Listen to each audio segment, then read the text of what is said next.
Tigo, Mindanao. Sa Zamboanga del Norte, 4 ang nasawi habang 12 iba pa ang nakaligtas matapos na ang kanilang sinasakyang rescue vehicle ay nahulog sa spillway sa barangay El Paraiso sa bayan ng La Libertad nitong Lunes. Kabilang sa nasawi ay isang barangay kapitan at 13 taong gulang na bata.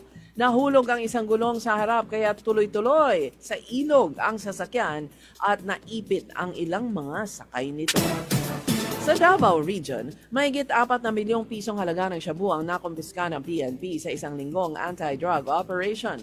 Ayon kay Pro-11 Regional Director Brigadier General Joseph Argilies, 66 katao ang naaresto sa ikinasang 53 mga coordinated anti-drug campaign.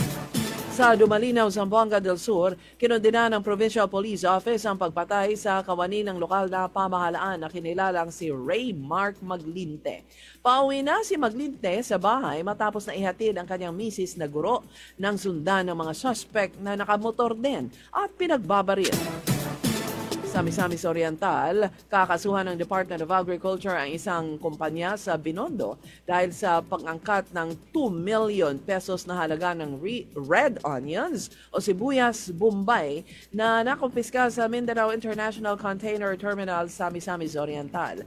Ayon sa Department of Agriculture, nadiskubre na ang kontrabando ay mula China para sa Lantix Consumer Goods Trading na nagdeklara na ang laman ng container van ay iba't ibang mga frozen goods tulad ng egg noodles, dough, pizza dough, buns at spring rolls.